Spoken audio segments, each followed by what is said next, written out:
Industrial Revolution. The first one you're probably familiar with Watt's steam engine. Actually, the Industrial Revolution followed the steam engine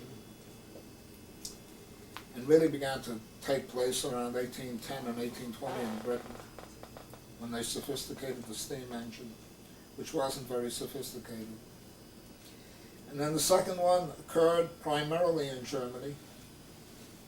That was the great chemical and electrical Industrial Revolution, based on an entirely different kind of technology, but still powering the old one, which was mechanical. It essentially replaced human muscles or enhanced them. The one that I'm talking about in England. In the 1930s, we began to see the beginnings of the assembly line on a mass basis. 1920s. You called it Fordism. We didn't have a name for it yet. We just called it exploitation. And the biggest questions that people were occupied with was how to go beyond scarcity, both the scarcity produced by the bourgeoisie, artificial scarcity in order to get you to buy, and for us socialists and communists at that time. I wasn't an anarchist. I was still only 1 year old. So, what do you laugh at? How could I be much of anything? Needed about 3 more years, right, Mark? No, I had about 5, and I still didn't become an anarchist. I became a communist. Sacco and Vanzetti was the turning point in my life, when they were executed. I remember it very vividly. I don't remember the execution, but I remember this newspaper kids running through the streets in New York in those days. They really had them. You could be a newspaper boy right after the Second World War and try to keep yourself alive on it. And they were crying, Sacco and Vanzetti executed, People knew who he was, who they were. And you had the beginnings of a third industrial revolution, what you call the Fordist assembly line industrial revolution, based on the auto workers, which I had the privilege of becoming later on in life. Great privilege. And you had very viable, if small, socialist and communist parties, which were not as yet poisoned by Stalin. The communists were not. So I wouldn't have known what the word Stalinist meant until 1935 and 36 during the Spanish Civil War. We thought of ourselves as communists, that's it. And we were. And we were in a party at that time and in the movement. Labor movement was the primary movement and primary concern. But we were in a movement that was highly democratic. The totalitarian aspects or authoritarian aspects of that movement had to come later. And they would come with Stalin in particular. So the main concerns were the great biological concerns of food, having a secure economic base in your personal life and in your family life. Work, we wanted work. We were against unemployment. We didn't have the cry universal unemployment that the Dadaists were raising. That was to come later. So we wanted work. Our primary focus was on the working class, too. That was the class that not only worked, but had problems about work. And we were involved in organizing trade unions. And everyone was in a trade union at that time in New York City, almost everyone. New York was one of the most complete union towns in the world. It's impossible to tell you how sacred it was not to cross a picket line. I mean, you could get lynched by your neighbors. I'm not joking. I still remember one strike in which only one projector, movie projector, was involved. The whole neighborhood came out to support the movie projector. He was trying to bring a trade union into the movie house. The movie house was showing junk, of course. It was even giving away teacups and plates. This was during the Depression, so you'd lay out 15 cents to go in. and even gave you a double feature. I gather that's gone away. But anyway, we used to have double and finally triple features. And the whole neighborhood was out, maybe about several thousand people supporting this one movie camera operator. And anyone who dared to cross that picket line, I mean, body and limb were at issue, really. That danger existed. I'm really trying to give you a classical idea of what the traditional socialism was like. If you don't know it already, maybe many of you do. Considering the activities of the Wobblies on the West Coast today, I gather we're getting the lumber workers organized and the miners organized into a syndicalist union. But at that time, the IWW was really out, although not in force where we lived. And many unions were socialist or communist. Almost all the trade unions in New York outside of the ILA, International Longshoremen's Association, that was criminal. It was mafia. We're all either socialist or had been socialist, particularly among the garment workers, Dubinsky, Hillman. Do these names ring a bell in anybody's mind here? David Dubinsky. David Dubinsky had the largest garment workers union in the United States and probably in the world. And they had a program on the Yiddish section of the Dial, which started out with a rousing Russian revolutionary song, you know, the first few bars, and then went into the Marseillaise with the first few bars. It all took place in less than 5 minutes. Then went into the International for the first few bars. And then they said the forward Stunde, or the forward hour. This was officially presented by the Forward, which was a socialist newspaper, more social democratic than socialist, but quite radical in its early days. And it was subsidized by David Dubinsky. It was a periodical called the Freie Arbeiterstimme. That was an anarchist periodical, Yiddish. And it was subsidized by David Dubinsky because there was a sweetheart deal between the Freie Arbeiterstimme and the Social Democrats, in which they decided they'd crack down mainly on the communists. And the Social Democrats subsidized it by giving it huge ads on May Day. You know, greetings from. You got it from almost every local in the Arbeiterring, or the Workmen's Circle, which was socialist. But you had this very large labor constituency. You had this very simplistic Marxism, a certain amount of anarchism, but practically none that was very visible to me anyway. And our issues were basically issues of survival. First of all, socialism could not be achieved unless the technology was developed. You had to have a basic technology developed that would provide people with the means of life. Once guaranteed that, and only through a socialist society that is a socialist state, with planned production. That was a very big thing. Planned production. It was regarded as inconceivable that you could have planned production under capitalism. You know that? It was inconceivable. Capitalism could not plan. Thrived on what was called anarchy of production. I'm using Frederick Engels' words. And there was a great contradiction. The factory was well planned, but the distribution and sale of goods was chaotic, which always meant that society would be plunged into depressions produced by dislocations. Am I speaking too fast? I don't know how fast I go sometimes, except when I get winded. And I get winded very easily now. So you couldn't have planned production. And the nationalization of industries by the state was considered as one of the major steps towards socialism, that capitalism itself was producing.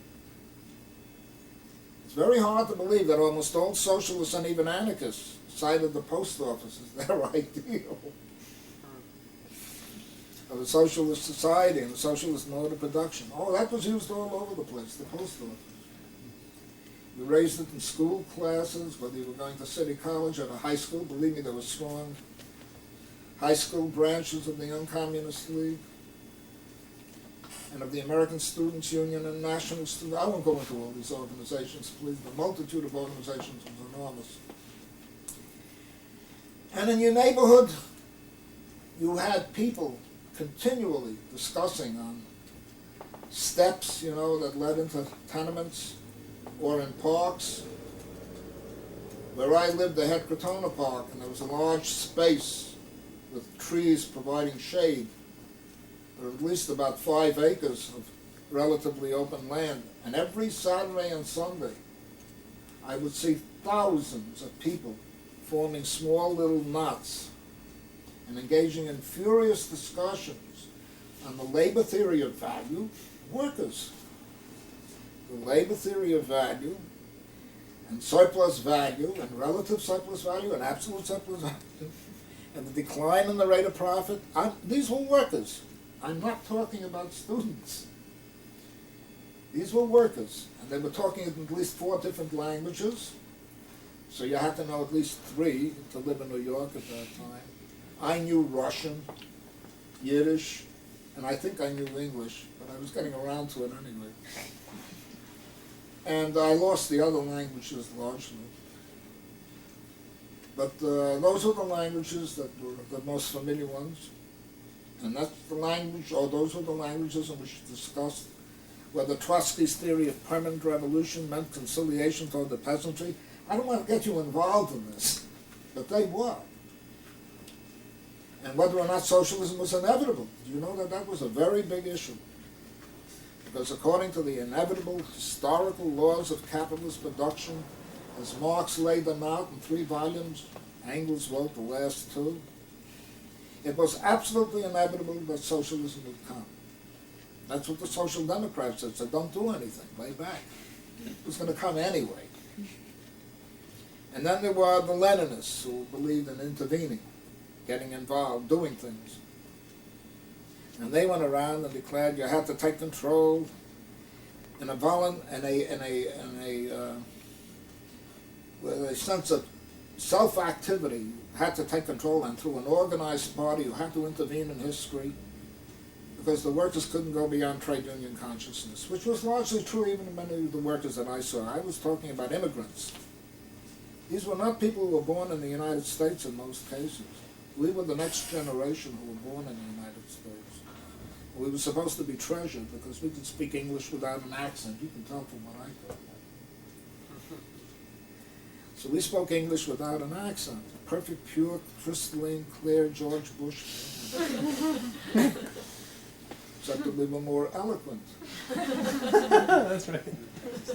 Almost poetic by comparison with what I hear today. And everybody was an orator, folks. Everybody was an orator. I mean, I was in the shade compared to some of the orators I heard. People my own age. Pounding, rousing, moving, emotionally. It was incredible. To have heard a man like Max Shachtman, do any of you know who he was? You know, of course. You know who Joe Weber was. So we'll leave that alone. But Max Shachtman was the head Trotskyist of that time, and an orator such as you've never heard, better than the Pope. When he spoke, he would convulse you in laughter. He could have people standing for 3 hours. I saw that. Standing. And after working hours, too. And listen to him orate. And he would convulse you in laughter and with a wit that was absolutely biting, cutting, sarcasm. And he was the leading Trotskyist of that period. I won't go into the others who were leading Trotskyists as well. How many of you have ever heard the name Irving Howe? Any? 1, 2. Okay. I went to school with that guy. And we had shared the same girlfriend separately. Separately, I assure you. We never got that intimate. So we shared. She shared us. But in any case, The life was absolutely vivacious. There were street corner meetings. I don't think you've ever seen a street corner meeting in your lives, I'm sorry to say. Sometimes they were enormous. You'd have 500 people. You'd block 4 corners with rousing street corners on each corner, meetings on each corner. And the orators would yell at each other across the heads of everybody. The socialists attacking the communists attacking the Trotskyites, the Trotskyites attacking... I'm sorry to say there were no anarchists. I wish I could tell you there were, but there weren't. And we had schools, we had classes, we had books, we had at least 6 newspapers that came out. 4 of them every day. Daily Worker, Forward, Freiheit. I have to use Yiddish newspapers, they were part of it. But they came out daily. And you could take it as a matter of, if you didn't meet people who weren't of your own background, and they weren't socialists or communists, then you thought you were on Mars somewhere. The stranger were those who did not believe in socialism of one kind or another.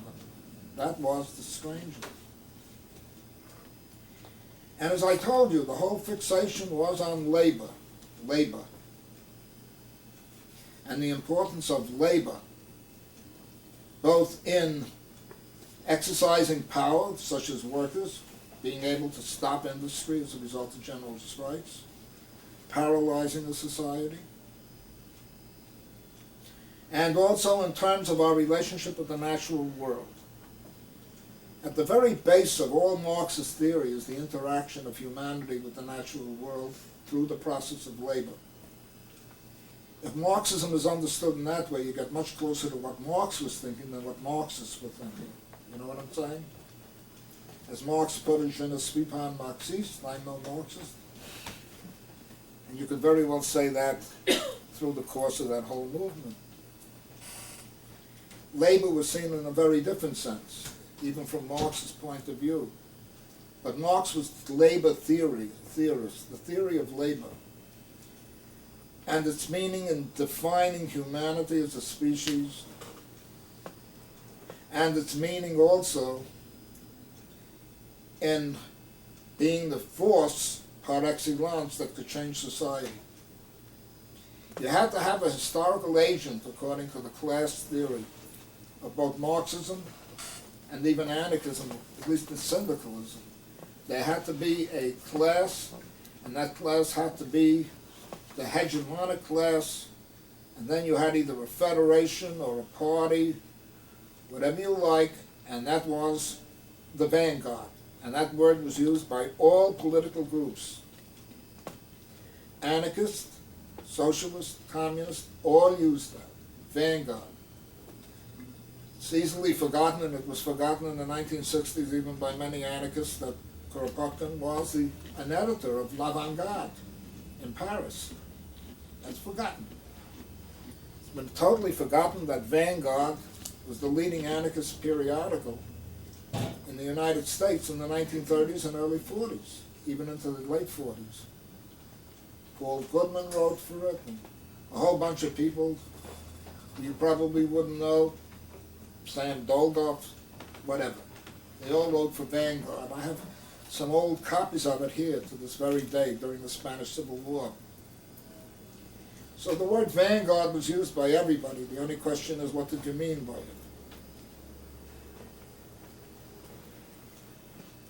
Capitalism, however important it was in the United States, was playing second fiddle to old social strata, hierarchies, classes, call them whatever you like, that were non-capitalist. It's very hard to recognize how weak capitalism was in 1914 when the First World War broke out, and how weak capitalism was as yet, outside of perhaps countries like the United States, and to a certain extent England, to a lesser extent than in the United States, incidentally. This was the capitalist country par excellence.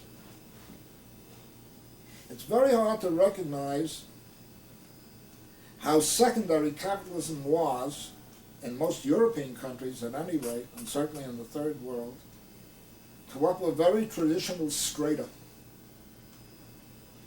And it's pointed out by Arnold May that it's notable that in 1914 the great majority of regimes were monarchies.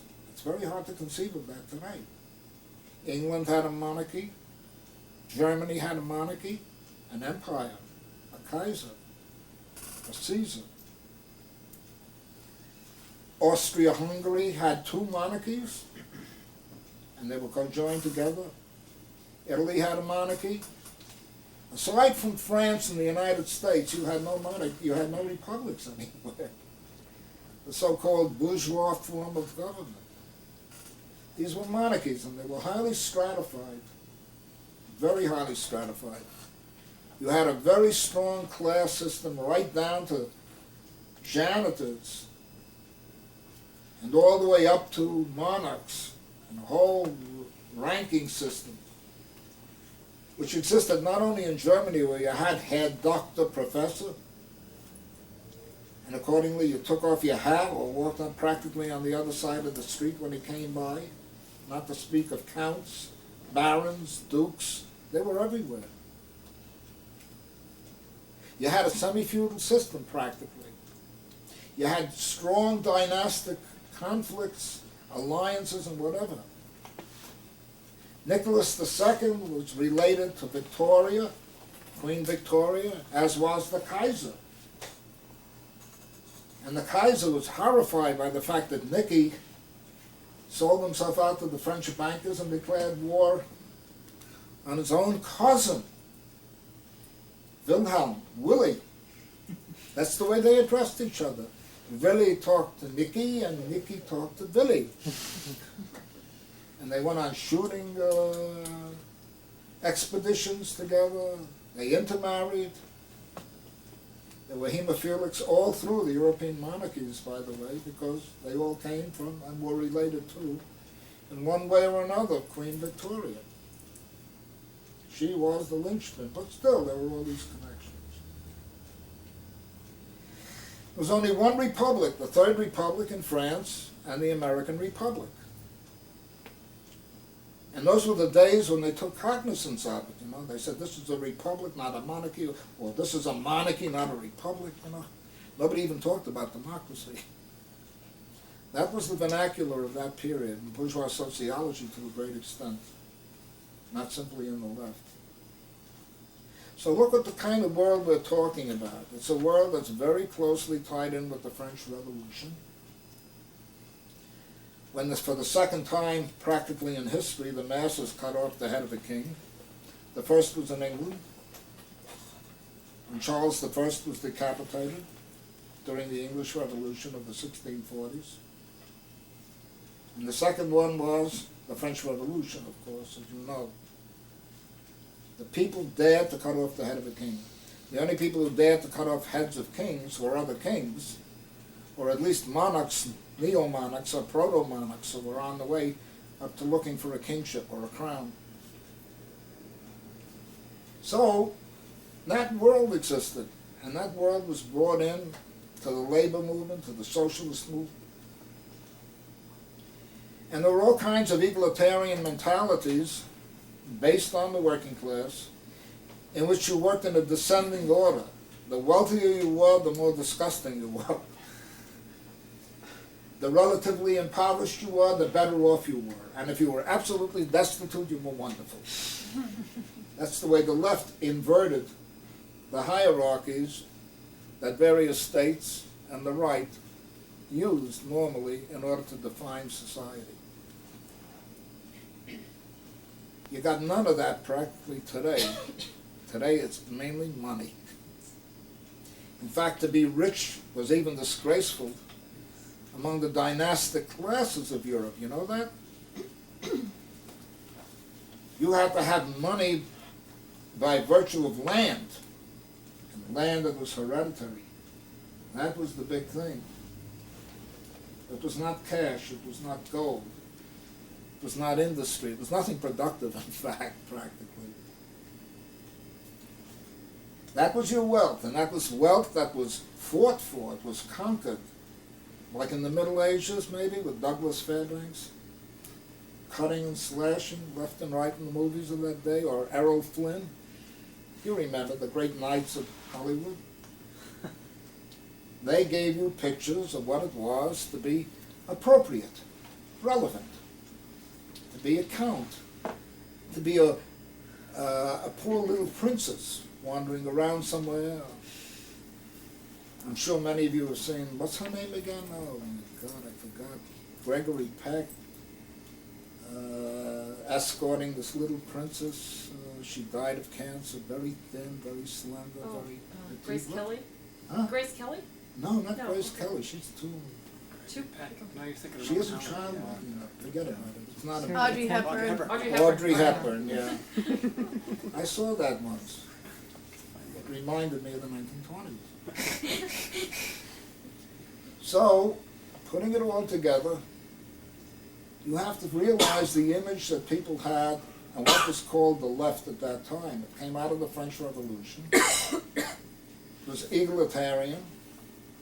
It was based above all on labor and the importance of labor, and very importantly, the proletariat, a word that isn't used today at all. I don't hear it. I hear of workers, but I don't hear of the proletariat. And what Marx meant by the proletariat was very specific. These were people who made something. These were not bus drivers. These were not, incidentally, truck drivers. They did not produce surplus value. The proletariat was the class par excellence that used its energy to create something new, and this act of creation was inherent in the Marxist concept of labor.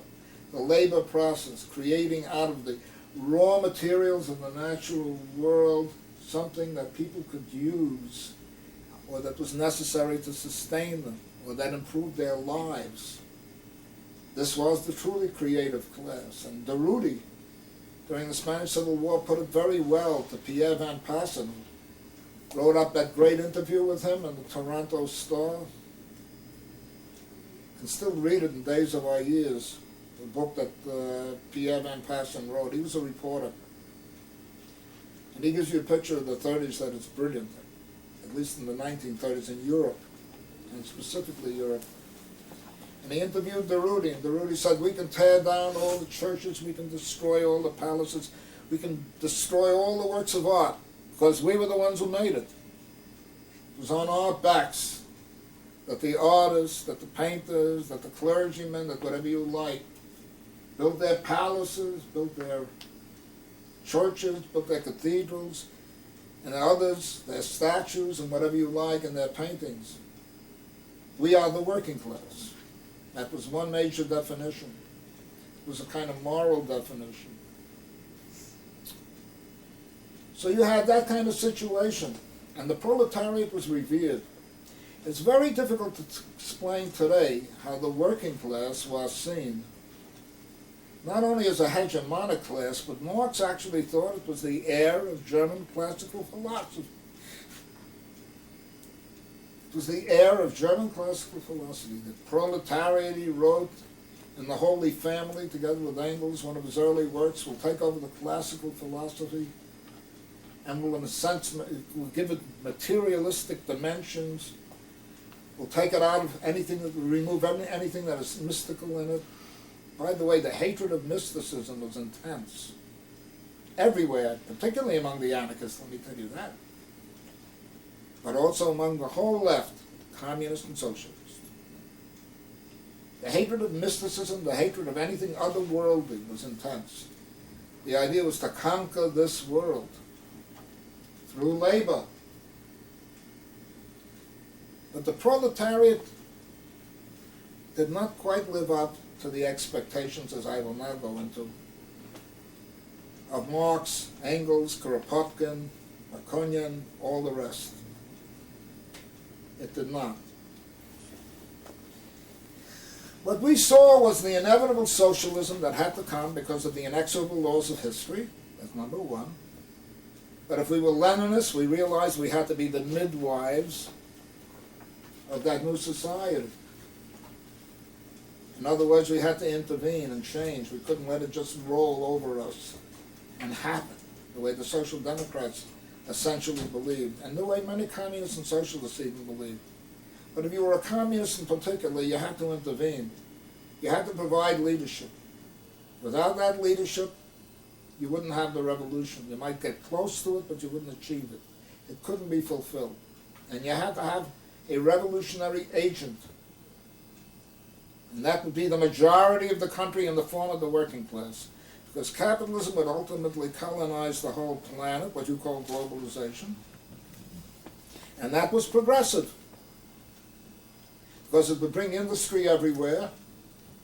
That was one of the great dreams of not only Marx, but I can give you a few other figures, Kropotkin. We would take over the world and we would reshape the world. We would make it more habitable than it was under capitalism. We would make it more plentiful than it was under capitalism. We would make it more fecund.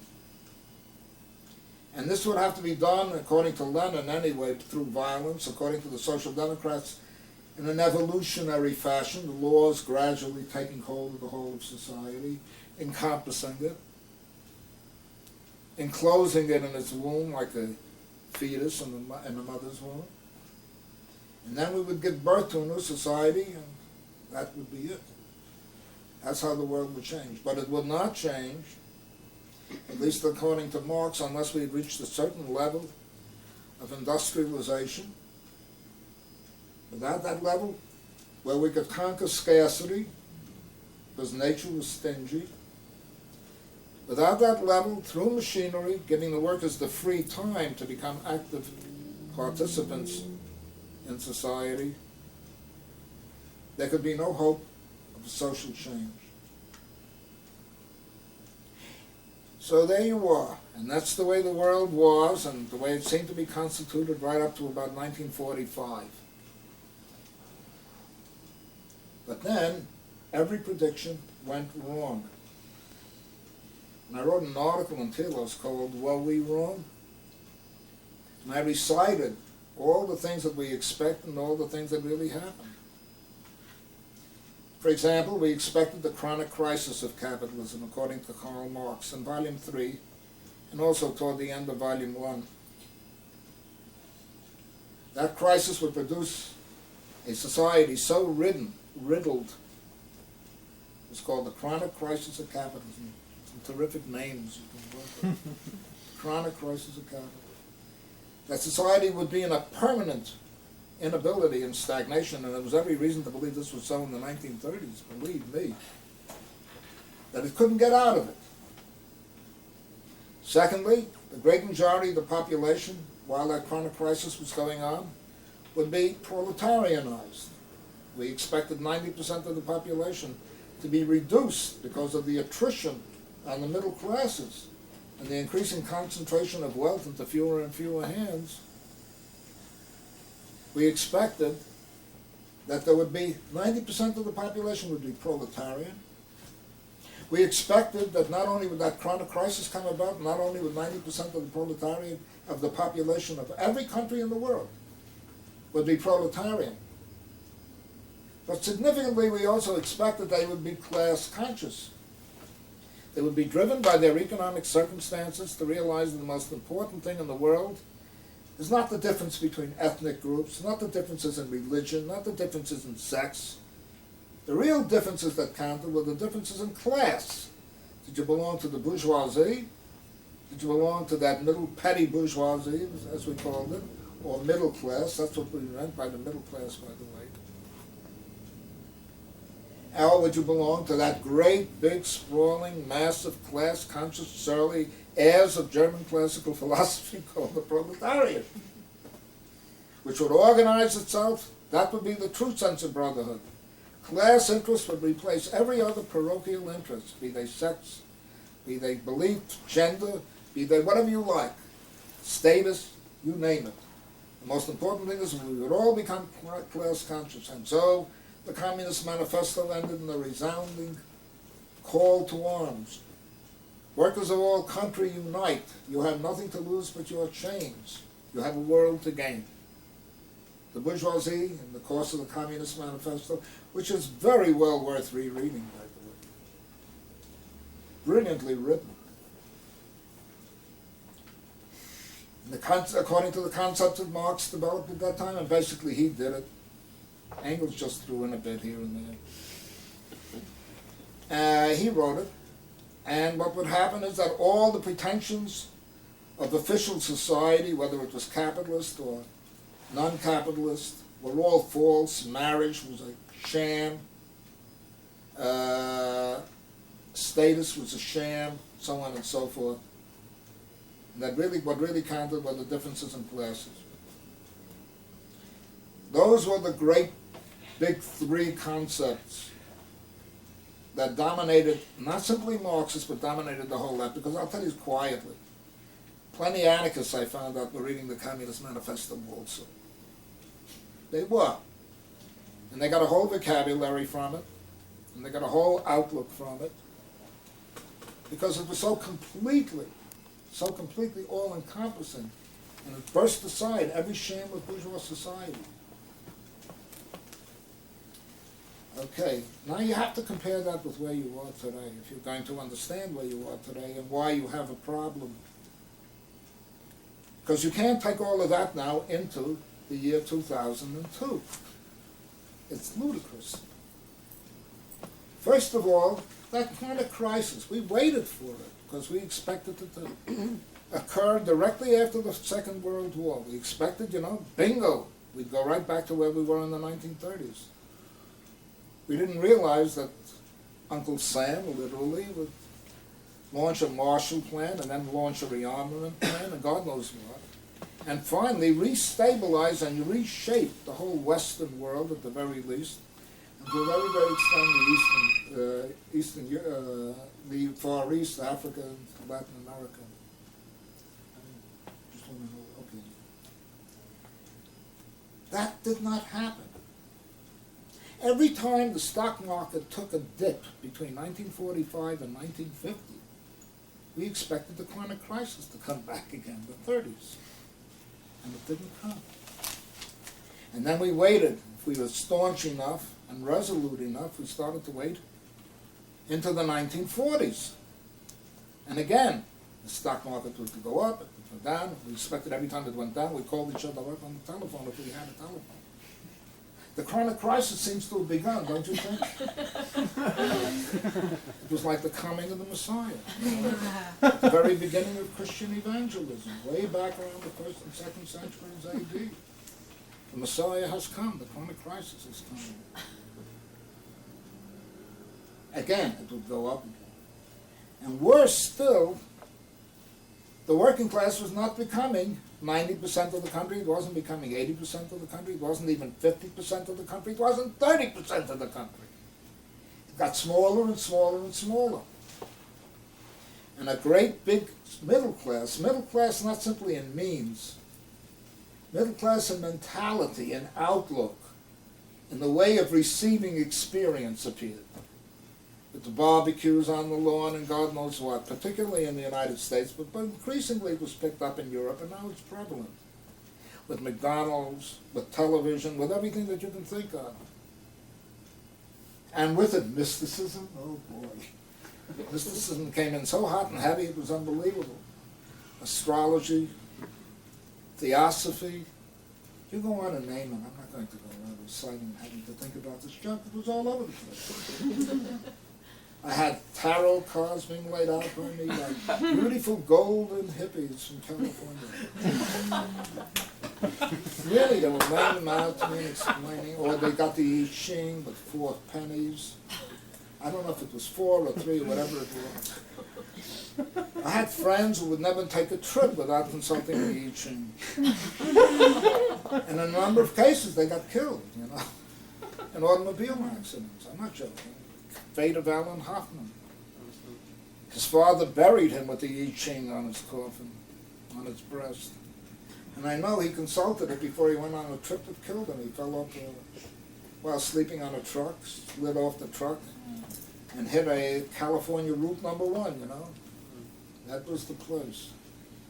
And with dietary fads and every other kind of fad that you can think of, Shirley MacLaine, it's now become institutionalized. It's an industry here in Burlington, terrifically so. So the chronic crisis didn't come. And I must tell you finally, after 60 years, having been a worker, and having been in trade unions, and I mean heavy industry, foundry, auto worker, UAW, United Automobile Workers. By the way, the UAW in the 1930s was the equivalent of the IWW. I don't know if you know that. You couldn't go to an IWW convention with a tie. They'd strangle you with it. I'm very serious. And good old Walter Reuther and Homer Martin and a whole bunch of people whom you've never heard of anymore were thumping and banging away about how the working class, and they use the word labor and working class. Now what you hear is the middle class, us middle class workers. I know some of you have heard these phrases before I gave them to you. But I'll never forget during a PO strike, a post office strike, when they interviewed one of the union men, and he went on to say, us middle class workers, I nearly flopped over in the chair, middle class workers. It was embarrassing to hear the word worker associated with middle class. In fact, the workers never became a majority anywhere in the world. Do you know that? I was amazed when I began to survey all the revolutionary movements of the 20th century. The German Social Democrats never became a majority in the Reichstag. Many of you may think it was, if you are aware of Hitler coming to power. They were always a minority party. They may have had 40%, that was their peak. And together with the communists in 1933, they may have had slightly more than Hitler or less than Hitler. I think it was less. But they were never a majority anywhere in the country. And not only that, they never voted socialist in the majority anywhere in the world. I don't know of a single country in which the whole working class voted socialist. Just that you had a very sizable proportion. You could have 60%, you could have 70% of the working class during extremely heated periods voting socialist. Then after they fell back to 30%, 20%. I'm talking of Germany. I'm talking of Italy before Mussolini came to power. I'm talking of France. They never voted left in a majority, at least for one particular party.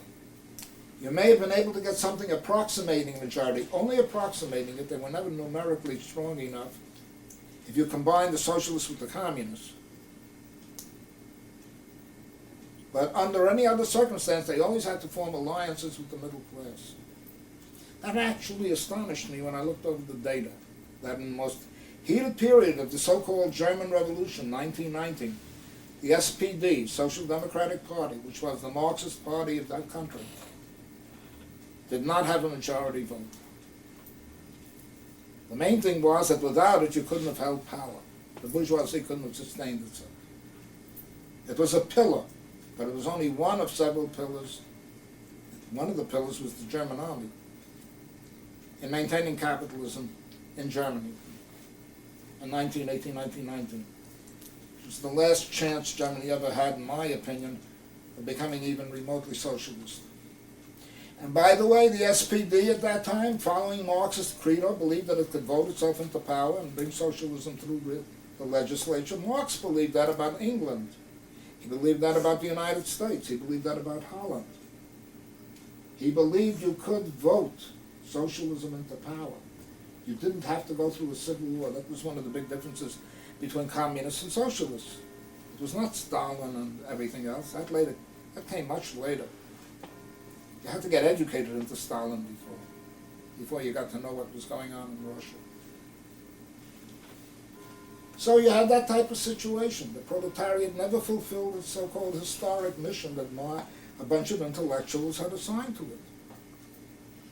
Needless to say, it never became the heirs of German classical philosophy. The second thing is we didn't get a chronic crisis. We still don't have one. If you think you have one now, please disenchant yourself. Maybe you'll get something that will resemble a crisis. But we did not get a chronic crisis. And I must tell you frankly, we didn't get a chronic crisis, as far as I was concerned, for more than a half century. More than a half century. After 1945, capitalism learned how to plan. It nationalized the economy when it had to. So the nationalization of the economy wasn't such hot stuff. It did that in England. The basic industries were nationalized by the Labour Party in the 1950s, with the beginnings of the welfare state. And a large section of the economy, certainly in basic industry in France, was nationalized. So nationalization did not equal socialism. That was hokum. The bourgeoisie showed itself to be unusually flexible. Secondly, and thirdly, or fourthly, capitalism began to spread. It didn't contract. It got rid of dukes, it got rid of duchesses, it got rid of the Duchess of Windsor, and it got rid of the Duke of Windsor. It even removed the king. Edward V, was it? You know, I love the woman I love, who gave up the crown for the woman I love in 1935. He was, by the way, a Nazi, pro-Nazi sympathizer. That was the main reason for getting rid of him. The woman he loved happened to be a divorced woman. And you must realize what it meant to be divorced. In those days, in the upper classes, forget about it. So, we didn't get the chronic crisis, we didn't get a proletarian majority. In fact, we got an increasing proletarian minority and a growing petty bourgeoisie, which we were not supposed to get. That was supposed to disappear. Not only that, we began to see capitalism itself spread to a degree where it really became a decisive force in history, where it wasn't hanging on a rope. The First World War was in great measure not so much an imperialist war as it was a dynastic war. And a lot of finance capital was involved in it. The German loan to Russia got Nicky to fight Willie at the cost of millions of lives. It was a war based on irredentism. France getting back Alsace and Lorraine, the Germans holding on to it and going further. Shifting around a few colonies in Africa, which later became so-called independent, whatever you want to call them now. Additionally, you began to see scarcity rising on the elimination of scarcity appearing on the horizon, and possibility of eliminating scarcity disappearing. And there's nothing that irks me more than an ecology movement that is against scarcity, as though you'll never be able to have an ecological society that will be built on hunger. I do not believe you can build ecology or an ecological society on hunger. You can build fascism on that. Oh yes, very easy. There were big fascist movements in the United States. Huey Long, to begin with, Father Coughlin, had 20 million listeners in a country that had 180 million people. 180 million people, and this priest, talking out of Royal Oak near Detroit, was spouting anti-Semitism and pro-Nazism to 20 million people. We had 5,000 cops in New York in the Christian Front. They got the police force, yeah. 5,000 cops were in the Christian Front when we went to have a confrontation with them around 1938. So you must know what that world looked like. And you must realize the extent to which the failure that we never foresaw occurred. And the Second World War was finally a combination not simply of imperialism, of who was going to lead Europe, of German hegemony in Europe. It was also a race war. Hitler was absolutely, his policies dictated by race to an extent that was unbelievable. And so was the Japanese. Because the Japanese society at that time was overwhelmingly feudal. But the Second World War involved a reconsideration of positions, because we opposed it, that in retrospect were disastrous. The German working class did not rise as we expected against Hitler when it was finally given arms and put in the German army. It went through Stalingrad until you couldn't believe human beings could stand a thing like that, and surrendered to the Russian army, according to the decisions made by its officers. The fact that the German army and the German working class didn't declare one strike during the Second World War shook us up beyond all belief, because we were having strikes here in the United States, you know that? Yeah. We had massive coal miners' strikes. The auto workers were simply chaffing at the bit, trying to go out on strike and break the no-strike pledge. Yet in Germany, so indoctrinated or fearful were the German workers that even when they had weapons, there's no reason to believe that there was any resistance to fascism. Goes to show you what Prussian education can do. I'm sorry. We had to bring in a whole bunch of considerations that we never anticipated in order to make sense out of what was happening in the world. And we couldn't make sense out of what was happening in the world until 10 or 15 years after the war ended. Because we had to go through another experience. We had to go through the experience of not only the working class contracting, and not only the working class finally becoming even conservative. You got to realize how many workers voted for George W. Not that his opponent was a great gift to humanity, Al Gore. I'm not making that suggestion by any means. But you can't say they had no choices. They did have choices. There was an American Labor Party formed in the 1930s which never took off, even though it got a very substantial vote in New York State, like about 500,000. There was a swing party between the Democrats and Republicans until the Stalins decided to say curtains and ended. They were running most of it.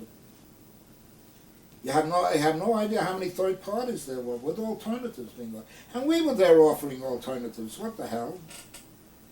What if we didn't seem nuts in the 1930s to talk about the breakdown of capitalism? Norman Thomas, the leader of the Socialist Party, got, believe it or not, how many votes do you think? In 1932, running against Roosevelt and Hoover. Can you guess? Come on. Be wild. Speculate. 8%. Huh? 8%. 8%? 80%? 8. 8. 8? I'll tell you exactly how much. Can you give me a figure? 75 to... Say there were 40 million voters. I won't play games. So there were 1 million votes. As large as Eugene V. Debs. And the communists got about 150,000 votes. Except they were so crazy. They were so ready for an insurrection every day that they reminded me of the anarchists. I couldn't tell the difference after reading about Spain. They wanted to go on the barricades any day. And with that, they alienated workers left and right, because the workers did not want to go on the barricades. I have news for you. They did not.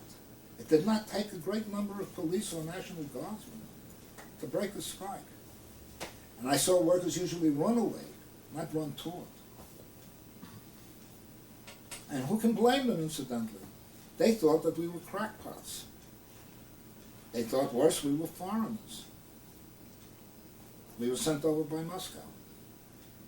Or we were being paid by Moscow. They bought the whole thing. But they did go for radical politics, and radical is one thing. Revolutionary is not the same. Cannot confuse revolution with radicalism. You cannot confuse revolution with rebellion. They're not the same things. And that confusion was being made all through the 1960s until it completely smashed up the so-called counterculture. Every rebellion was seen as the beginnings of a revolution. Oh, I remember when Ben Morea, who was the chief of Up Against the Wall Motherfuckers, the one great Bakuninist movement in the United States. Ben used to come up to my kitchen, and after feeding him, he'd discourse on how we were going to win. And he said, we got 20 million blacks, okay? 20 million blacks, we have 40 million youth. This was 1967, 68. 40 million youth. We have, who else did we have? Oh yeah, we had at least 20 million workers. We didn't, by the way. We had less than 13 million. Okay. I said, well, why didn't you take power already? I said, you have the majority of the country. You've just laid out a population so huge, you know, that you could occupy Belgium. Or more still, you can occupy Germany.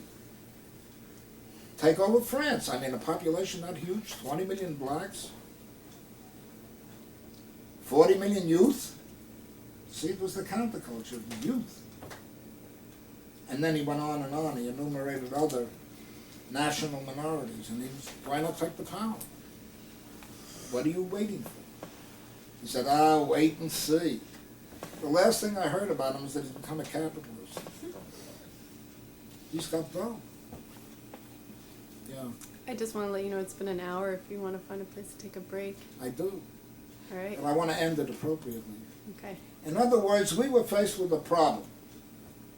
And this was the problem. What were the dynamics of capitalism?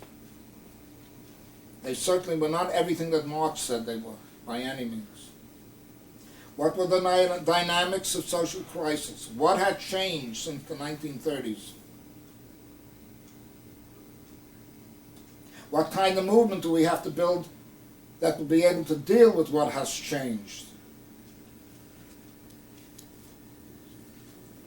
And what do we mean when we say socialism or anarchism? What do we mean? What do these things mean? And if there is a revolution, what do you do the day after the revolution? Because I can tell you what happened in Spain was unspeakable. The CNT-FI, you know what I'm talking about when I mention that? Took the power and turned it over to Luis Companys. And 4 months later, it went into the government and became the Minister of Health, the Minister of the Jails. Garcia Oliveira was the Minister of Prisons, an anarchist Minister of Prison. And on and on. And then they started to bid for power when they were being kicked out because they had started losing influence after 1937. They were dying. So you want to know what do you do the day after? What does the day after mean? Can you stage the insurrections that we were dreaming of in the 1930s, 40s, 50s, and 60s? Okay, I'd like to end it on that note because that was the problem some of us were faced with. And we had to face them realistically. We couldn't horse around with this issue. We had to face them with clarity. We had to know what we were doing because we were trying to win people. We were taking the responsibility of trying to change people's minds. I know you're all going to get obsessed with me elevating myself, levitating. But it was a very real problem if we were going to be responsible people. And not actually was on American territory. They were planning to invade North America, and they were going to come up through the north.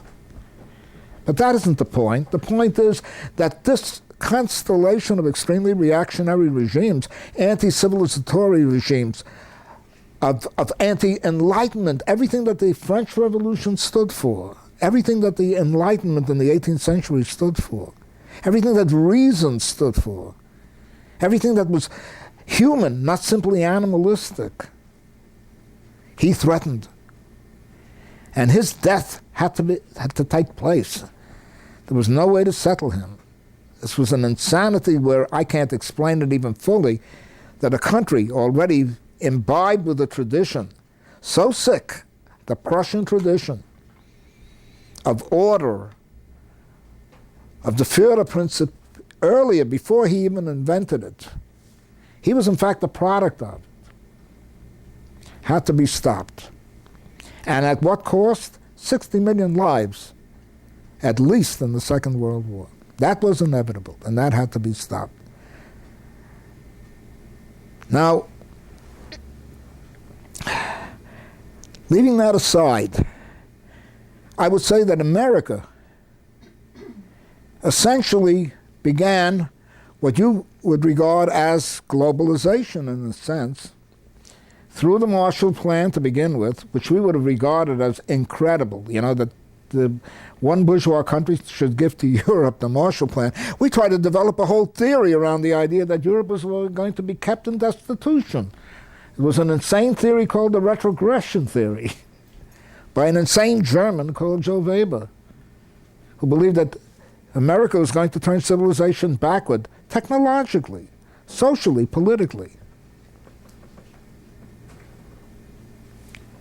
I realized all that was wrong with capitalism at that time, and I still agree that there was a hell of a lot wrong. But at that point, America began to turn the world into a marketplace for itself and also a source of production. And it's on that phenomenon, I would say the most important of all, that American industry began to burgeon, boom, and through enormous expenditures, the GI Bill was an incredible phenomenon. They were afraid of 14 million people coming home and not finding jobs. 14 million people being American soldiers, sailors, and whatever you want. From the military, they had to bring them home, and they were very feisty at that time. It's very difficult to explain to you what it would be like to read about or to see whole divisions of the American army marching down the Champs-Élysées and burning Eisenhower in effigy because they wanted to go home once the war was won. And the American government at that time, Truman and all, wanted to keep them there in Europe in order to stabilize Europe. They were afraid of revolutions in Europe, which they didn't have to be that much afraid of. They had the Communist Party on their side. And that is the greatest counter-revolutionary force in history. If ever you can think of one that was invented beyond the Vendée in the French Revolution, beyond the Versailles in 1871 and the Paris Commune, the Communist Party par excellence. And there you see a strange, idiotic dialectic twist, turn in events, where a party dedicated to revolution, emerging out of a revolution, turned out to be the most counter-revolutionary force in history. It did more to set back history than any single force outside of Nazism. And Nazism didn't continue for decades the way the Communist Party did. But the 60s produced this effervescence of post-scarcity, practically, as I tried to name it. But post-scarcity capitalism, it approximated that in the course of building up Europe or rebuilding Europe. Rebuilding Europe is essentially what it did, and even permitting Europe to launch its own version of capitalism throughout the world, and through Europe, of course. It began to produce a sense of euphoria, technological, that came out of the war. Anyone who tells you that wars do not improve technology is sadly mistaken. That was Neff's thesis, that wars destroy technology. I'm sorry, wars improve technology, create new technologies, create new industries. You could never have gotten electronics without radar. I'm telling you that right now, out of hand. You could not have had... In fact, in the 1930s, capitalism was holding back technology, but with the war, it propelled forward, and there was the marriage of science with the military, and with the military-industrial, you should have added the scientific complex. I'm talking of Eisenhower, the famous military-industrial complex. He could have added the scientific to that complex, and he would have been more rounded, proven himself to be more than a golf player and a mediocre general. So under those circumstances, that marriage, which took place definitively, it began already with the First World War, but even then they didn't know how to use that new technology. But by the Second World War, they were gung-ho. They were absolutely wild, and with that came a nuclear rage out of the war, which is not a happy development. We certainly have no quarrel with that. But out of that came a hell of a lot, namely the electronics revolution, the aircraft revolution, and there was one, space, and there is one, and still going on, and a whole bunch of automatic machinery because of the labor needs.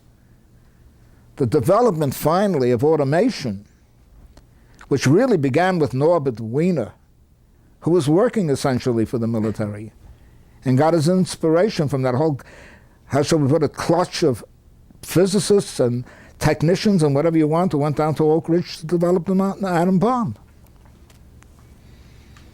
That whole thing produced this vast revolution, this vast expansion. Now, finally, capitalism began to come into its own, and it's still coming into its own.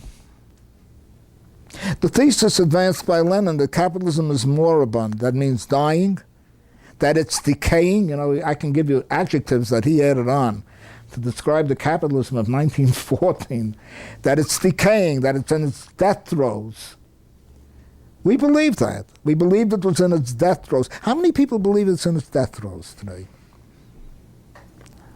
I'm serious. Where are the old Bolsheviks? Are any of them left since Stalin cleaned out the stable? Do you believe it's in its death throes? Don't be afraid of me. I'm not going to attack you. I want inspiration. I hate capitalism. I must tell you that bluntly.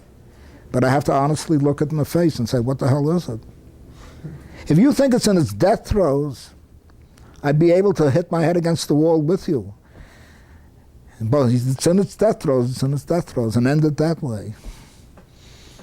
It's not in its death throes, and you know it. You know that it's globalizing. You know that it's expanding. And you know today a second major thesis, that the proletariat is growing. Does anybody believe the proletariat is growing here in America? Is the proletariat growing? Is it going to become the... Unless you want to redefine the word proletariat so that you've got a stinking little petty bourgeois who goes around barbecuing hamburgers in the backyard, okay, who has children who are being sent to parochial school, okay, hopefully, or perhaps an enlightenment school, who knows what they call enlightenment today, okay, who works 7 hours a day, and goes to work starched, a male and a collar and a female and a whatever the current fashion may be, and fixes himself up and owns at least 2 cars, 1 car for himself and 1 car for the little woman. You know? If that's the proletariat, what do you think you have in your face? Maybe working in a steel mill? I may assure you right now that the steel mills of foundries that I worked in were simply covered with nothing but mist, molding sand, you know? And you thought you were in a fog. And you used to cough up India ink from your lungs. You could write with that, with your phlegm. I'm not joking. It could have been a second industry, if only they got together. It was so brilliant. It was remarkable. I'm very serious. I could write on paper with my phlegm. And where the dirt got so deeply ingrained in your skin that you had to use an iron scrubber practically to get it out, and it took you, after you quit the job, it took you several years to finally get rid of the last vestige of it. These things do exist. Those coal miners know it. You know, they know that. It gets in everywhere. And some of it never practically gets out. And to work in temperatures, 1,000 men working in temperatures with shovels and God knows what, in temperatures that went up to about 135 degrees. You had to take salt tablets to go through the day. That was the steel industry in the 1930s and 40s. You want to know what it is today? You dress in a white smock. You wear a white collar with a tie. You go into an air-conditioned room and you handle dials. And the only people who go out there into that hellhole, which is usually like an oven, are technicians who have to repair stuff. They do the repair work. And then they go right back in and get themselves deconditioned again. That's the steel industry today. And a great deal of the mining is now becoming open surface mining. Those guys who went down there, the 9 who got trapped, are anachronisms. They should be out in Wales right now, where they don't even do it there. They've closed all those underground mines down in England. They're practically all gone. And it's open pit mining. You know, and they wash off the surface of the earth. You have to know what this technology is all about. And I'm sure you do. You can probably tell me a great deal about it. Not to speak of television and all the other stuff and miniaturized TV cameras. Now, the point that I'm trying to get is this enormous change has taken place. It's become corporatized. You still have idiots, low-grade idiots who are trying to swindle the buck. The recent scandals that have taken place with Enron and so on and so forth. And I'm sure they're always going to have their hands in other people's pockets. But this is pickpocketing compared to what capitalism really adds up to today. The fact that they can even bring it on trial however fictitious much of the display is evidence that they can deal with it, that they can cope with it. So the point that I'm trying to get to is there was an enormous transformation that followed the Second World War that was in fact taking place during the Second World War, which led to, again, another technological revolution beyond the Fordism into the electronics and what you call the communications industry. It's a simplification to call it the communications industry. The most important thing about it is that it's really the labor-free industry, producing an immense petty bourgeoisie, immense. In the United States, numerically, the largest class that is engaged in something called production or economic. And most of it is crap work. Most of it is useless labor. It's shuffling around papers, and they're getting away from that too. Computer programming. Shuffling around bills of lading and whatever you can think of that depend upon capitalism and all its defects in order to need this kind of technology, or to see it used or wasted in that way. And a vast part of it is enormous waste. Waste in the form of armaments, waste in the form of so-called giveaways to different countries to control them. Waste, waste, waste. About 9 out of 10 jobs in the United States today presuppose capitalism in order to be viable. Otherwise, you wouldn't need them at all. You'd have all that free quotes labor available, which you wouldn't need, which would indeed create a crisis for capitalism, believe me. They would have to give away in order to keep a market alive. Because if there's anything that is productive, such as existed even in the 18th and early 19th centuries, that's virtually gone. Now, you must bear in mind, as I said previously to some of you, I think, who attended other classes, that you must always think in terms not of what exists right now, but what's going to exist in 50 years, and then look back. The pace at which capitalism undergoes transformations, as I said previously, is incredible. No society equals it. What I'm talking about now in terms of technology will be old hat when you're my age or when you're about 20 years younger than me. It's going to be old hat. So the fact that must be faced is that what you see today is merely the beginnings of something that is going to become even more grotesquely universal, with an enormous middle class. There's only one possible alternative, and that would be that, and this was a dream of Rosa Luxemburg's, that capitalism would saturate itself. At that particular point, you'd have a kind of second law of thermodynamics, you know, where you have nothing but heat death, because you don't have differentials in order to be able to keep the exchange process going. Do I make sense what I'm telling you right now? If you don't know what I mean by heat death, you can pick up the word in any physics book. Same temperature, the same level of consumption, the same everything. And at that particular point, capitalism has no dynamism. It must have competition, or else it isn't capitalism. Now, that's something to speculate beyond all utopias. I don't mean that it's a utopian vision. I mean it requires that degree of imagination, of a capitalism that is suffering from a kind of heat death. Rosa Luxemburg tried to develop this theory in her accumulation of capital. How many people know who Rosa Luxemburg is, by the way? Can I ask you, please? Good. Fine. That's good. She was an extraordinary person who I think was also very limited, unfortunately, and tragically very orthodox as a Marxist. She was a solid, true blue Marxist. In any case, that would be one alternative. The other alternative right now is the globalization going on for an unknown period of time. And one of the important things is to change what is called your needs. This is essential for capitalism. To redesign your needs, redesign your lifestyle so that you'll buy again. But you must buy. Now, these are things we used to argue about in the 1930s, how capitalism would go into its chronic crisis or how it would go into its final end, its death throes. Because we believed that capitalism was going to have death throes any day in the 1930s.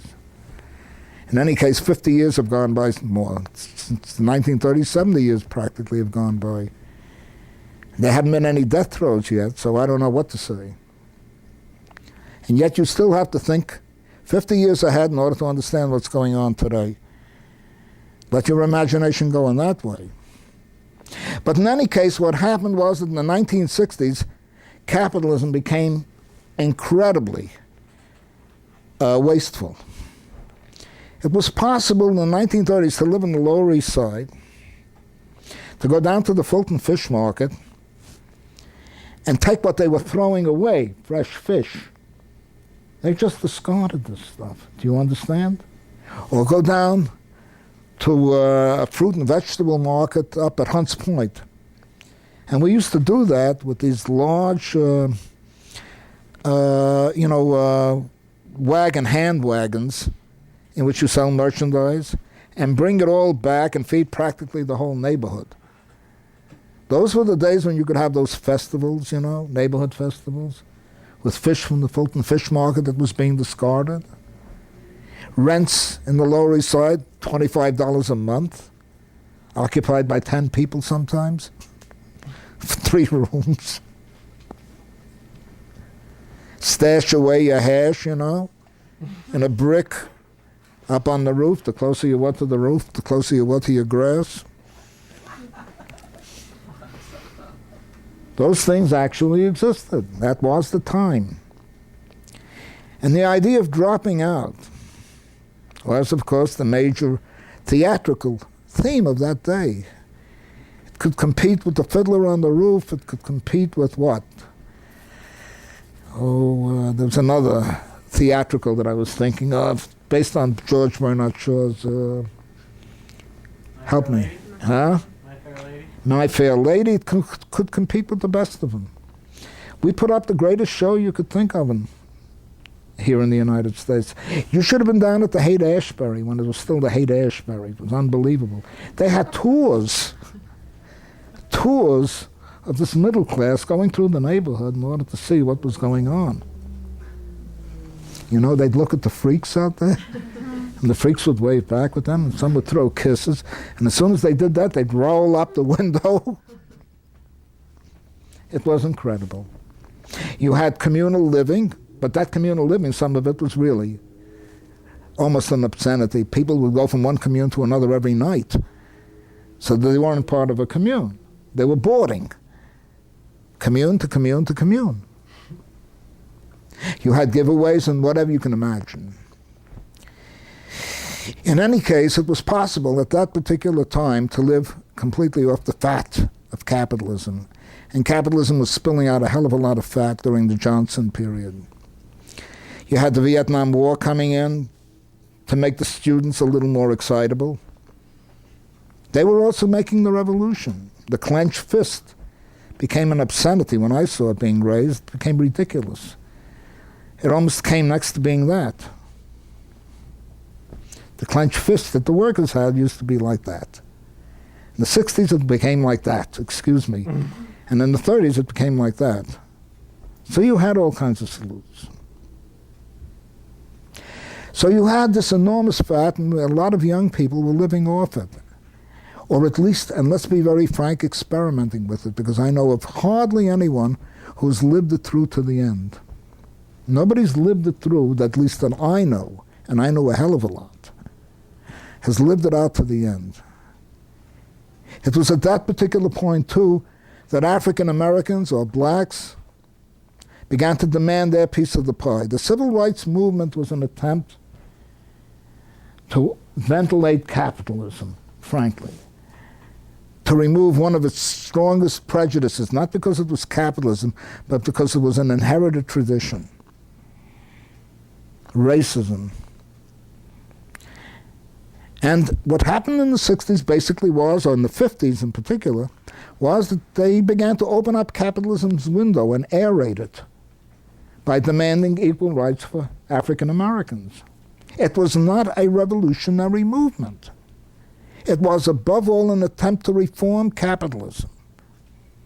It was an attempt to reform capitalism as surely as the attempt to try to improve labor laws in America, as surely as the attempt to try to get suffrage for women in America, as surely as the attempt to try to create the need for abortion, was consistent with capitalism. And it's in these inconsistencies that most of the social struggles have developed, and developed in the 1950s and 60s, and were interpreted as being a tremendous cultural revolt against capitalism. But they were all living on post-scarcity, and they were all living on reforms of capitalism, of bringing capitalism into the 21st century, in fact, or bringing it up into the century where it was actually living in. Just as the wars, particularly the First World War, was an attempt to try to finish off the whole dynastic systems that existed in Europe. That without that buoyancy, without that feeling that you could leave, walk in and out of society freely, that the doors were open to walk out of society and claim that you were being revolutionary, and then walk back into society, fully cognizant of the fact that you'd be taken home again, that you would be hugged and cozened and loved by the system, was what comprised the 60s. And nothing is a more deadly verdict on what happened to the 60s than the fact that it so totally disappeared that it's worse than the 20s right now.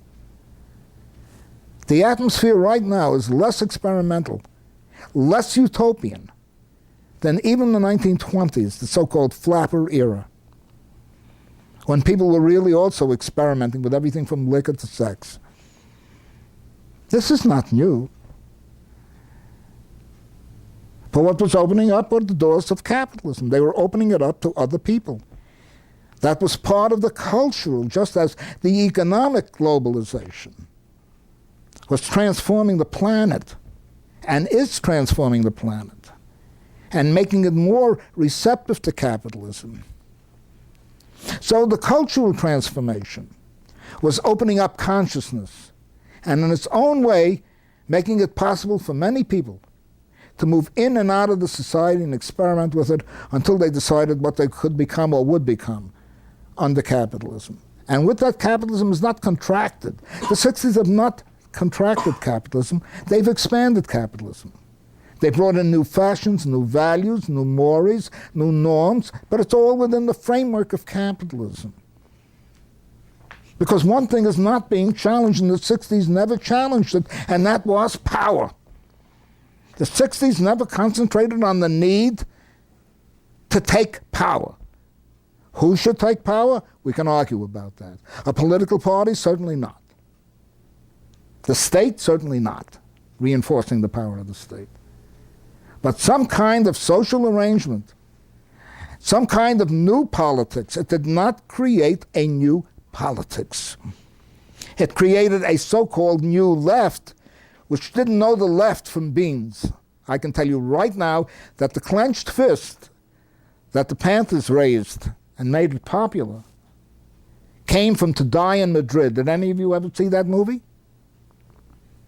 Did any of you ever see the movie To Die in Madrid? Do you know what the movie was about? It was about the civil war in Spain and Madrid. And it's then, after that movie appeared and people began to see it, that I began to see for the first time the clenched fist. And it was raised in the usual awkward way that could have been the open palm. It was not even the original, but it was construed that way. It was not proletarian, which is what it was meant to be, you know, the hammer in the hand of the Socialist Labor Party. That was its insignia. The muscular bent arm, the proletariat. It was instead To Die in Madrid, like the Battle of Algiers. Did any of you ever see that movie? You know its effect on the mentality of that time. It was incredible. Almost everybody was buying a weapon. And Tom Hayden, a wonderful example of the outcome of the 60s. Tommy Boy wrote that famous article in the Berkeley Barb, 20,000 Guns in Berkeley. And when I talked to him about it, I was in Berkeley at the time, He stretched himself out like that, all the kids in front of him, and said, "What do you think about urban guerrilla warfare?" I said, "Did you see the Battle of Algiers recently?" He said, "Look, I'm serious, Bookchin. What do you think of armed insurrection?" He was giving me a lesson on armed insurrection. I said, "You'd be crazy if you tried it right now." He said, "That's what I thought," with contempt. And I said, "I'm getting out of this fucking place because you're in a lunatic asylum right now." Of course, he married Fonda, Jane Fonda, got 50% of the Fonda money.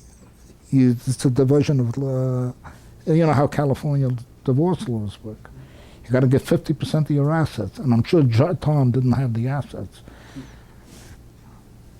And then went on to become a legislator, and actually went up to Governor Jerry Brown and told him that there was a certain guy who was one of the people who was active in Brown's Environmental Commission. You remember Brown trying to bring the 60s to California, or facilitating its rise up to power in Sacramento, of all places, and saying this guy associates with a notorious anarchist. He was trying to get him fired. Shall I tell you who he mentioned? Me. That's what he had turned into. Or Danny Cohn-Bendit. Do any of you know who Danny the Red is? He was an anarchist, flaming. He finally confessed in an interview that he was glad to get out of Paris when they got him out of Paris, because he thought it might turn into an insurrection and he'd be blamed. That's absolutely in print in the Village Voice. I didn't save it because I had enough of him. And he was very frank about it. He was afraid. The danger was not very great, I assure you. Again, the Communist Party would have prevented it to begin with. But there were also 1 million Parisians who came out to demonstrate in favor of de Gaulle. In other words, there was no attempt to understand the relationship of forces. Whatever else happened in May, June, they did not have the majority of the French behind them. The workers had their own reason for going on general strike. In fact, much of the strike was even spread by the Stalinists to keep the workers from taking control of the strike, so that they could plant their own shop stewards, their own hirelings, their own officials in the plants to occupy it, and get the workers to go home and watch the revolution on television. This is not generally known that the CGT did that, the labor bosses at that time. And the most obscene thing was to watch the Maoists and the Trotskyists march up to the Renault plant in Paris. Do many of you know Paris at all? You know, there's a Renault plant by the river, by the Seine, north of the city. Well, the Seine cuts up like that, and then there's the Renault plant. That's the auto plant in Paris. Rush to the head of a demonstration of students who were going to declare solidarity with the workers, and with a big banner that in French read, we students want a strong worker to take control of the revolution and take it out of the feeble hands of the students." And they're leading a student demonstration with that banner. With that banner, up to the Renault plant, which had a big fence around it. So the workers, who didn't know different, were hailing the students, and the students started to sing the International, and the workers knew the words and sang the International. And they were yelling, "We want you to take over control of our universities, take control of the movement." They were screaming out to them, defaming the students. Well, needless to tell you, of course, the strike ended on a very seedy series of compromises. But there was great theater. Do you think the barricades could have stopped the French police? Could they have stopped the CRS? They were armed to the teeth. You want to know something? Around May 10th or 11th, whatever it was, when they had these huge barricades built in the Rue Saint-Jacques and in the Boulevard Saint... I'm trying to remember some of the names, please forgive me, it's a long time ago. Huge barricades built there. Manned by students, and with relatively young toughs from the neighborhood coming out, and joining with them, including many young workers. Not a single shot was fired in 68. Not a single shot was fired in 68. Were you there, Mary? Yeah. And I not only was there, but I tried to do an inventory of the whole thing. I came in on right on the eve of July 14th when the last street fighting took place. And then I spent a whole month in Paris talking to all the leaders, and they were leaders, why kid yourself? The May 2nd movement, or was it May 22nd? There are two movements that go by that name. In any case, the leadership of them sat down and gave me talk. I filled up tape after tape after tape. And I spoke to practically all of them. And I made old friends at the time. What were now old friends, relatively speaking. And they even turned out a bulletin, which I brought back in full, in which an investigator went all through major cities of France to give an account, to piece together the whole event. And he turned it out in the bulletin, and I brought them all home and tried reading them as best I could with my ruptured French. And I have to tell you very frankly, not a single shot was fired, and I could only account for 4 deaths as a result of this event. One was due to drowning, another one was due to a heart attack. But none of them were due, or practically none, out of 4, how many can I give you, were killed as a result of street fighting or violence. The one that I know very clearly was the one who was drowned. Accidentally. The police kept chasing him along the bank, and he didn't want to come out. And he finally was picked up in the current, and they even tried to rescue him. You know, throw things out to him and try to get him somehow to prevent him going under. They even jumped in the river, I think, if I'm not mistaken, but I can't be sure of that. So that's all I could account for. Now, if that's an insurrection, it's the greatest insurrection since Gandhi. I have to tell you that very frankly, since the march to the sea, to make salt, or to get salt. But it was not an insurrection, and finally I got the ultimate verdict from one of the leaders. We were young then, and now it's time to grow up. She, and it was a woman, went into politics, French politics. Wherever she went thereafter, I don't know. But we had our fun in 68, now it's time to grow up. That's the way she put it.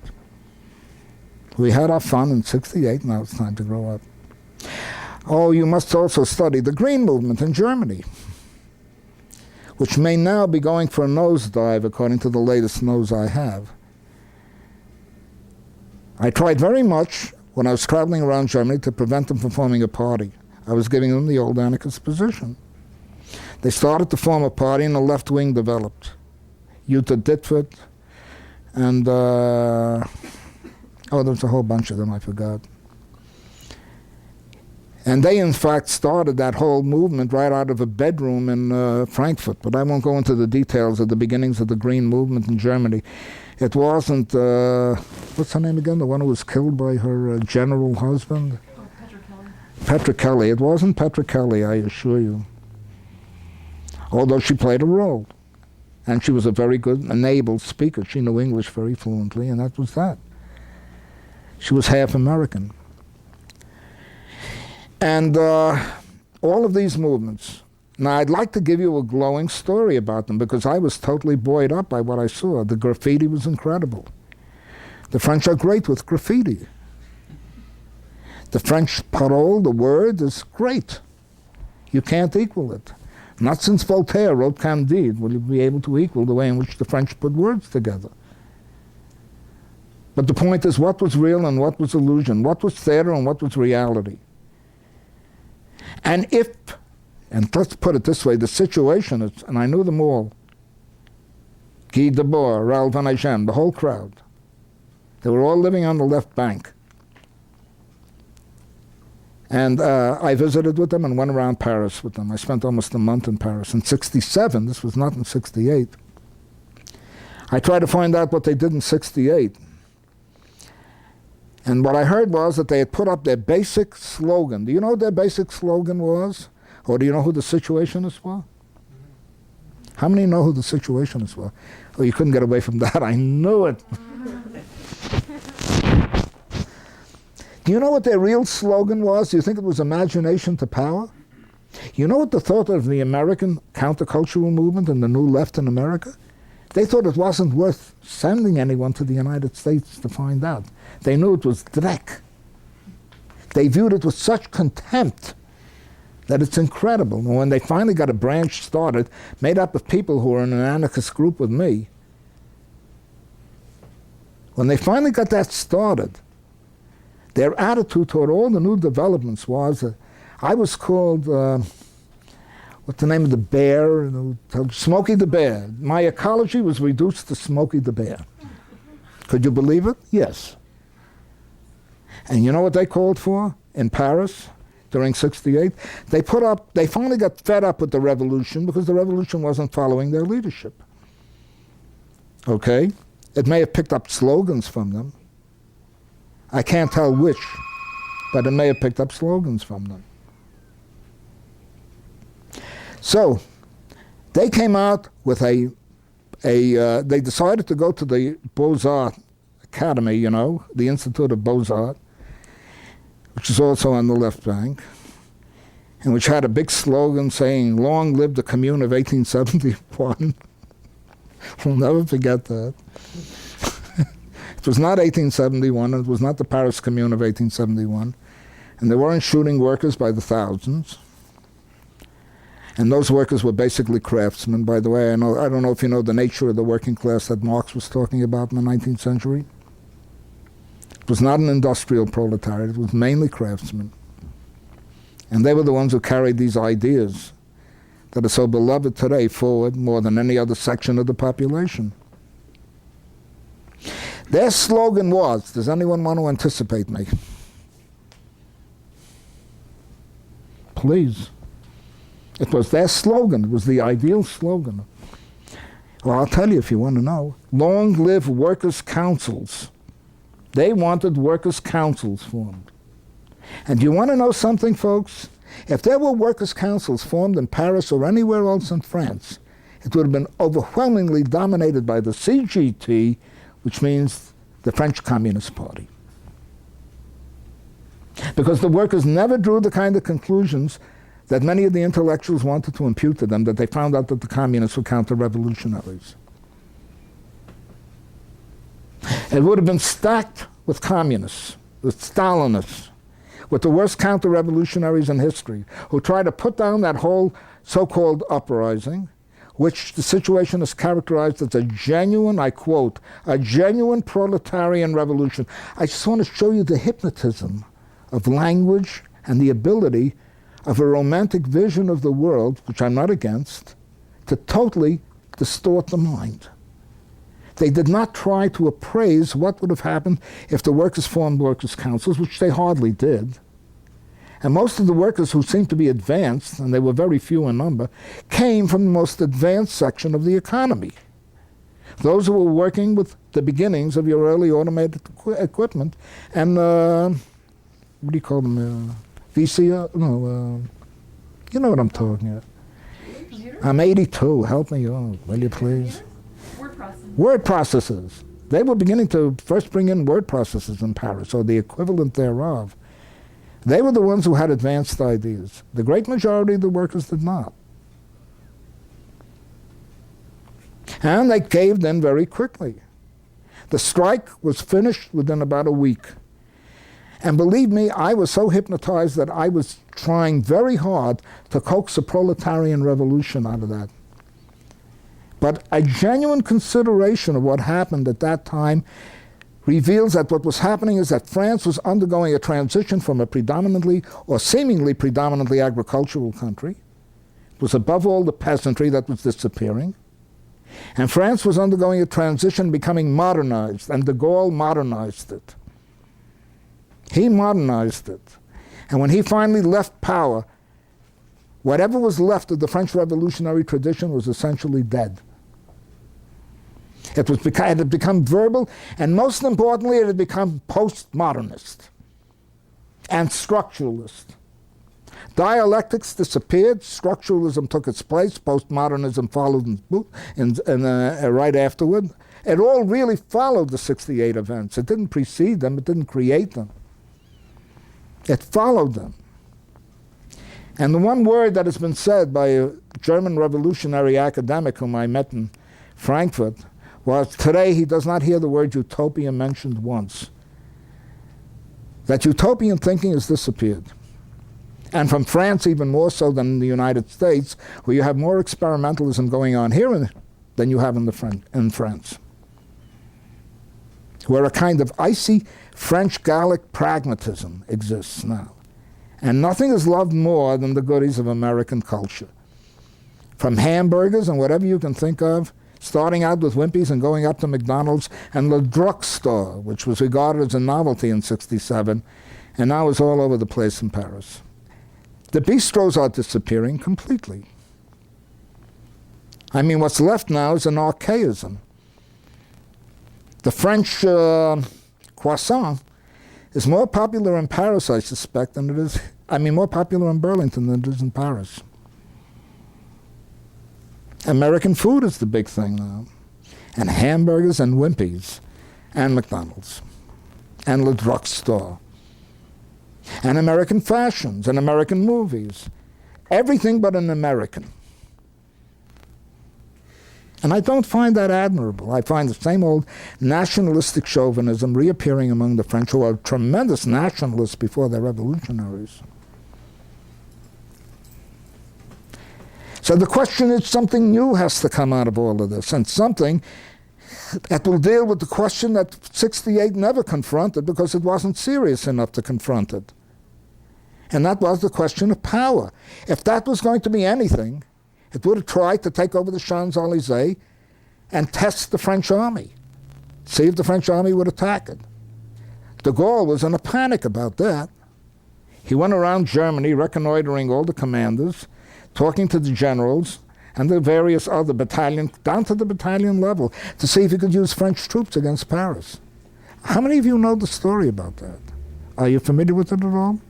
Tell us. Huh? Tell us. Well, when he came from Romania somewhere, he was giving a speech, and meantime this whole outbreak took place in May, the May events, May 10th and thereabouts, and he was coming home slowly, and they told him to come home quickly, and he didn't want to have anything to do with the Shanli, or dog shit as he called it, frankly, over the French radio.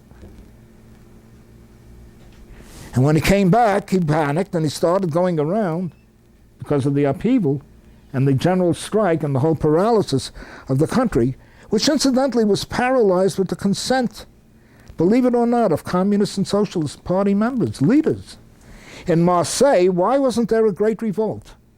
You know why? Because the mayor of Marseille, a socialist, together with someone else who was his aide, a communist, led the demonstration with the red flags, and then they all went home. Now, if you can find mayors like that, it's not easy to make a revolution. A bureaucrat.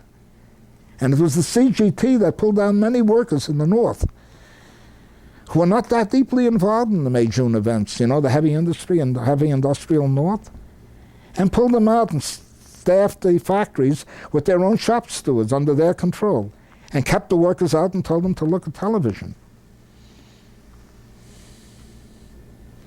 This did not come out then, I hate to tell you. And it was very easy to be dazzled by all that was happening, but that's what happened. Later on, the French proletariat of '68 went over to guess who? The great right-winger in France? René, come on. He almost got the candidacy on one of the three runoffs. Come on, help me. Le Pen, thank you. They were voting in droves with Le Pen. Out in their suburbs, these great giant high-rise buildings. Well, I can give you a cock and bull story if you want to hear it. But they went for Le Pen. And now the French Communist Party is lucky if it can get about 10 people in to the Chamber of Deputies.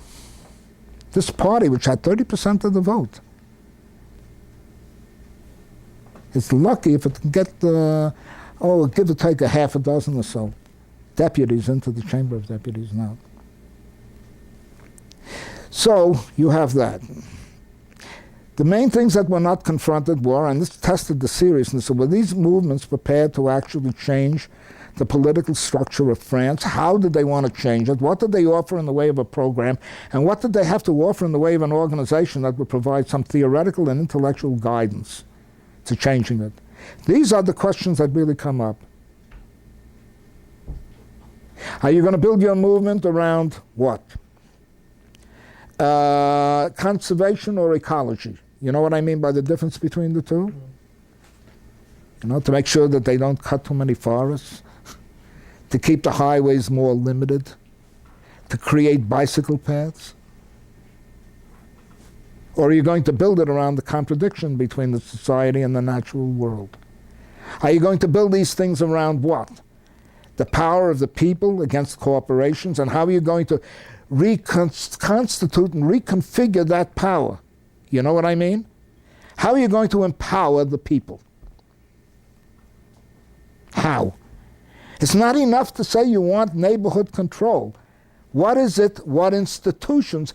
Nobody can understand an idea among the great mass of people, and understandably so, unless what you call a slogan can be turned into an institution.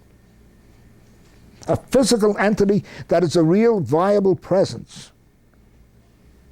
If you want neighborhood control, then create neighborhood political forces that are prepared to go into the political arena and transform the political arena. Or else they'll simply be yanked back. What traditions can you fall back on? The French Revolution? If you try that today, you'll be laughed out of court.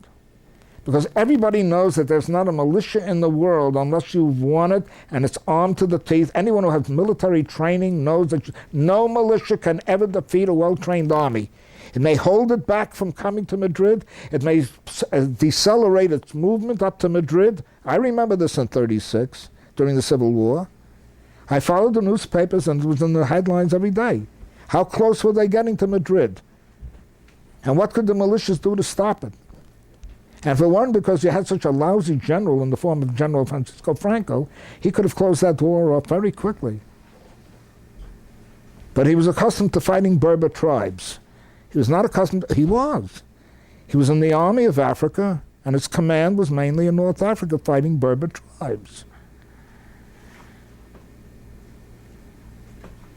He knew how to shoot people to death. That he was capable of doing.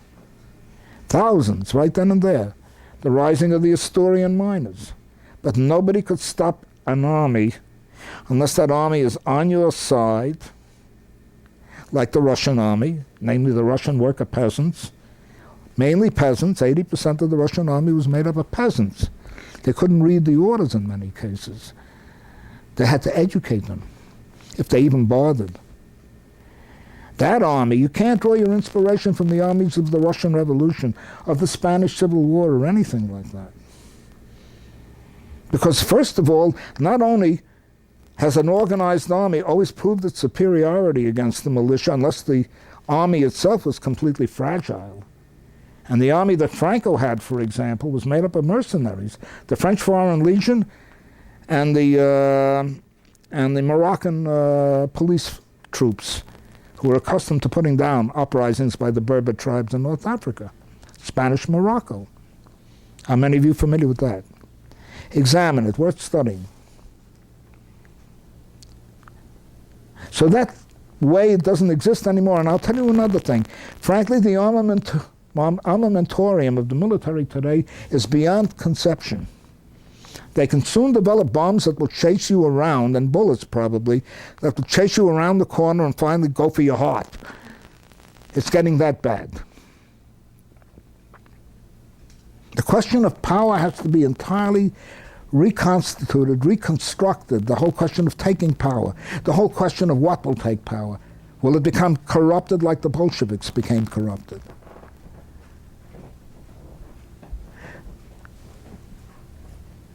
What institutions, above all, are you going to create? What form are they going to take? In the French Revolution, they took the form of the sections. They were there. They were palpable. They existed in the churches.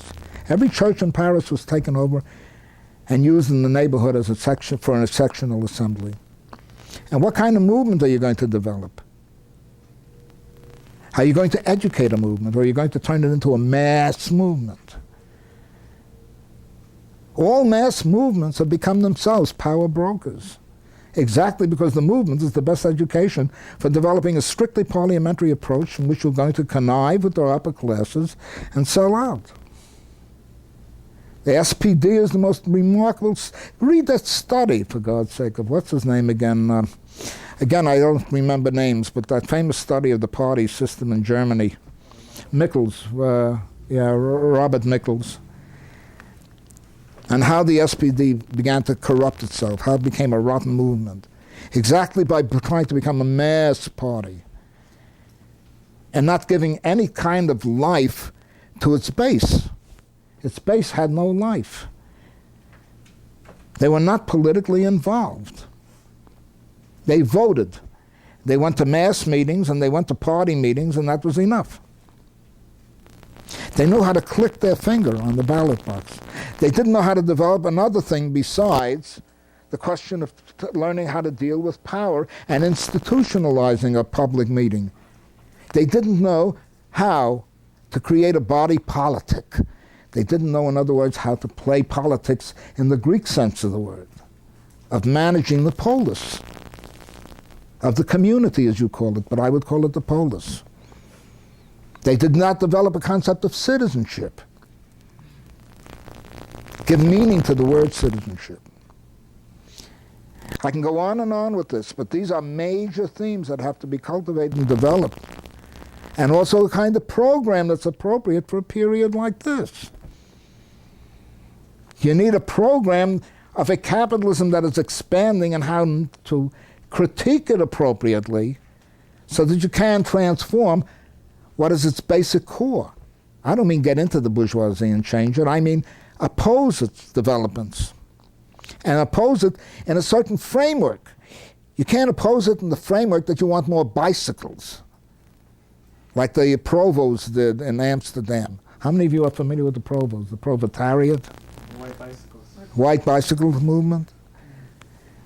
Or sit around and make fun of the city council. You know, they were being televised. You should have seen that one. And they were handing joints around. Well, you can do anything in Amsterdam, they say. And they always had a fix on the city council meetings, you know, a station that was open to the city council. And they were sitting there and they would be engaging in theatrics, not in education.